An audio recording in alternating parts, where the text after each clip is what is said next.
at 9 on News Channel 6. Who do we want? Fly direct to Washington, D.C. from Augusta Regional Airport. The Live Viper 6 Skyview Network, sponsored by Terry Lambert Hyundai. The Viper 6 Alert Day remains in place for tomorrow. I'll have the latest timing and what to expect coming up in your Viper 6 forecast. Now on News Channel 6 at 4, a local hospital will soon be able to serve patients. We'll explain why they were closed and the expected opening date. Plus, warm weather means more fun in the sun, how to protect your skin this summer, and why the mayor of Aiken is being investigated and what she's being accused of. As your news at 4 starts now. Live from Television Park, this is WJBF News Channel 6 at 4. Good afternoon, everyone. I'm Jenny Montgomery. Thanks so much for joining us. Brad is off today. Coverage you can count on begins with Piedmont Augusta's Somerville campus set to reopen. Isabella Moody is live now with more. Isabella? After COVID-19, Piedmont Augusta Somerville's campus closed its doors. 4 years later, the hospital is set to reopen with updated new units. Hospital administrators hope the opening hospital will give patients this, with new units being a 15-bed emergency department, a 12-bed inpatient unit, and radiology department. They have updated many of their services to continue to bring the best care for their patients. With it being a smaller campus to start with, we're really going to be able to focus on that patient-centered care. Really making sure that our patients feel valued, they feel heard, and we're just going to really be able to focus on streamlined flow and throughput for our emergency department, really getting patients the appropriate care that they need in a timely manner. There will be a dedicated ambulance 24/7 to transport patients to higher care levels if needed. The campus will reopen May 16th, and it will not affect the current partnership with Augusta Tech. Live in Augusta, Isabel Moody, WJBF News Channel 6. With the temperatures warming up as we get closer to summer, it's a good reminder that May is Skin Cancer and Melanoma Awareness Month. Bria Smith spoke with a local dermatologist about how to protect yourself from overexposure. Bria? Jenny, according to the Skin Cancer Foundation, more than 2 people die every hour in the U.S. from skin cancer. And with temperatures on the rise this summer, local dermatologists urge you to practice protective habits. Our News Channel 6 weather team says they are expecting this summer to be one of the hottest. The Skin Cancer Foundation says having 5 or more sunburns doubles your risk for melanoma. And if you are planning to spend this summer outdoors, dermatologists we spoke with are sharing some tips on how you can protect your skin. Make sure to get a nice big hat. Those are wonderful, and sunglasses. Cover-ups can be really helpful if you're just walking around on the beach. Sunscreen is always essential, especially if you're not wearing a cover-up. Make sure to reapply it. That's always special or key if you're going to be in the water.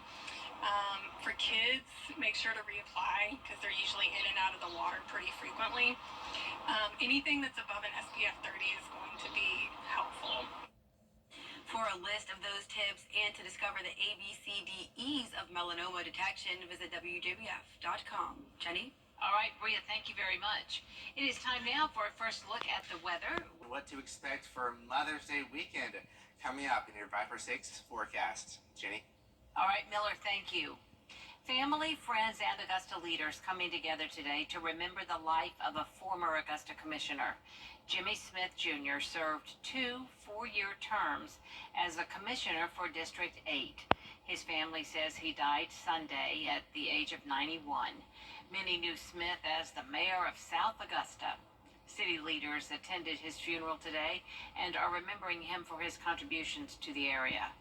A lot of people don't realize, as far as the Ruffin Center, courthouse, the sheriff's department right there across from 401, the T Center, and the parking deck, he had the foundation of all them projects going. He worked well with his colleagues, but his heart and his was set on South Richmond County.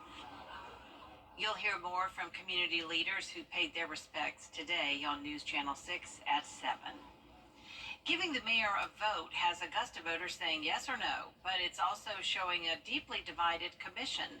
Commissioners getting into a heated discussion over the fact it was the mayor who sent a resolution to state lawmakers asking for the vote referendum and not the entire commission. Meanwhile, advanced voters are already making their choices, so we wanted to know whether it was controversial that the mayor's office made the request and not the commission. So what makes it controversial? You know, either give what the voters want or you don't. So it's all up to the voters. So you don't see it as controversial? I don't. It's all up to the voters. If it's what the voters want, that's what they want.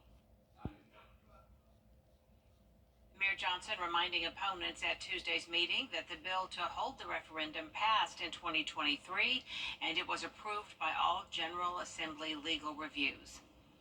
Aiken Mayor Teddy Milner is being investigated by the State Law Enforcement Division for alleged exploitation of a vulnerable adult.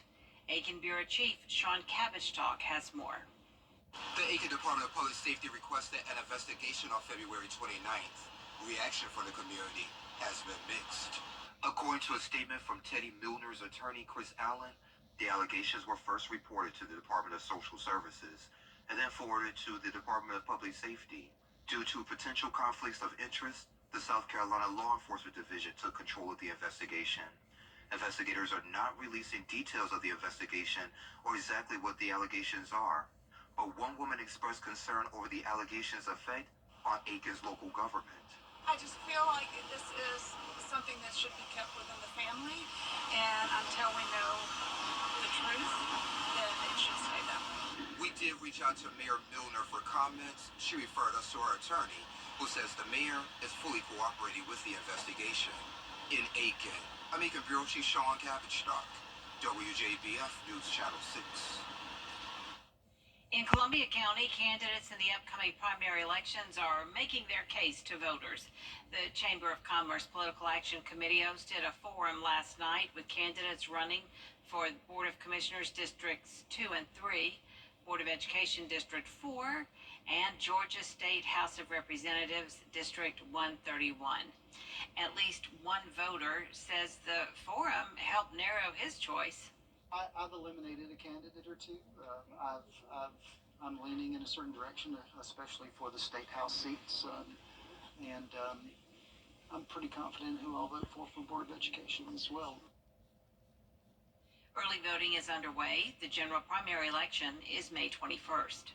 A programming note to tell you about: the 7 p.m. newscast is preempted tomorrow. Instead, we hope you'll join us for the Golden Apple Awards Gala. The yearly event honors outstanding teachers from across the CSRA. Once again, it's tomorrow night from 7 until 8 right here on News Channel 6. So we're not just nurses. We are air traffic control. We are the love. That's basically what nurses is. We are the love and the heart of healthcare. Coming up, we're celebrating National Nurses Week, how one hospital is honoring members of their medical staff, and what one college is doing to attract more students to join the industry. Get ready for a stormy Thursday. We're tracking some storms that could become severe. I'll have the latest details in your 5 for 6 forecast coming up.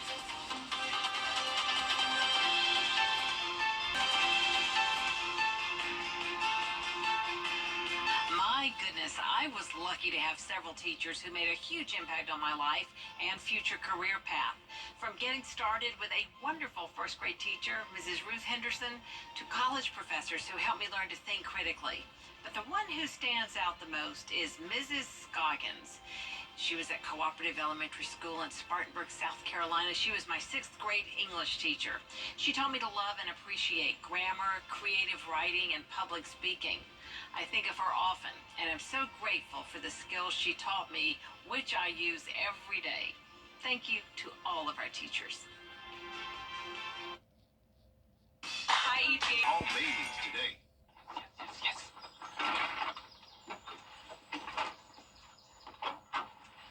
All right. Hit me with the checklist, honey. Luggage? Check. Kids? Check! Butler trip check? Before you leave town, check with the butler. With our complimentary trip check, we'll inspect all your major safety components and parts to ensure your car is running its best. With multiple locations convenient to you, just let the butler do it. It's National Nurses Week, and local nurses are being recognized for their hard work.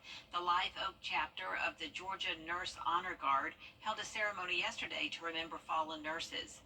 The chief nursing officer says he loves honoring the nurses at Wellstar MCG Health, and throughout the week, the hospital has a lot planned to show its nurses some love. We definitely value our nurses. They are the lifeblood of this institution, and we try to take care of them. We're getting up early Thursday, feeding them breakfast. Just food trucks galore. It's mainly food. You know, nurses like food, and we do appreciate the staff, their hardworking crew, and the rallying cry for Wellstar is make a difference, be a difference maker, and that's what we all try to be. Schreiber says that the nursing shortage crisis caused by the pandemic is on the upswing.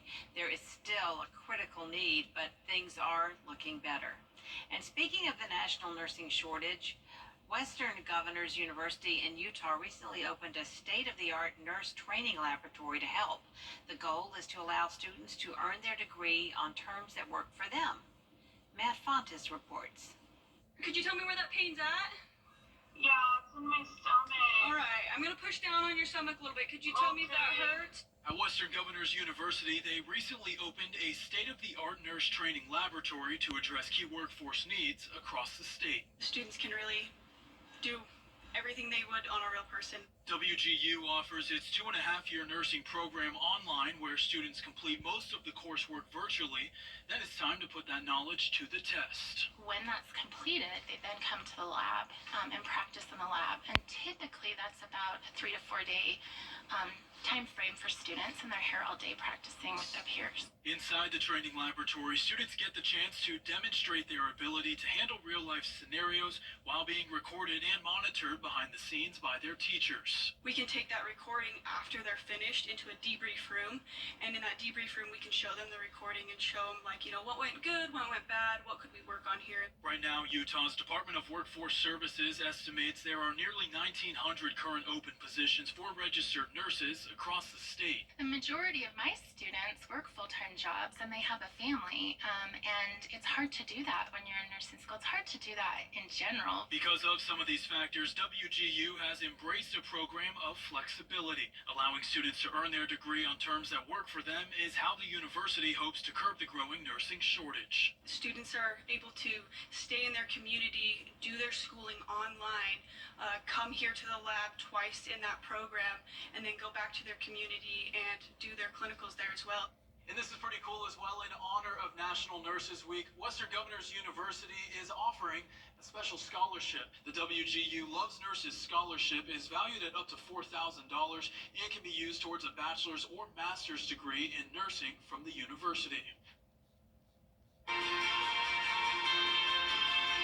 Hey everybody, I just want to take a moment to recognize Mike Riddell, the late Mike Riddell, my advanced placement history teacher when I was in high school. He was such a force in and out of the classroom, such a positive influence in my life. I remember him getting in my face one day when I wasn't paying attention in class. He pulled me in the hallway, got in my face. He said, "Brad, you've got to pay attention. You have the potential. You can do well if you'll just listen to these lessons I'm teaching." And then when I got to college, I was homesick. I wanted to come home. He wrote me a personal letter and said, "No, sir, I didn't work this hard on you to have you come home. He made me persevere." Love, Mike Riddell. Weather headlines on WJBF News Channel 6. Brought to you by Hickson Roofing. If your roof needs fixing, call Mr. Hickson. I like to live a balanced roller coaster ride of weather. 79 degrees on Saturday, and then storms for next week. We'll be right back. So my favorite teacher growing up was my second grade teacher, Miss Spear, at Central Elementary School in Hampton Township up north of Pittsburgh.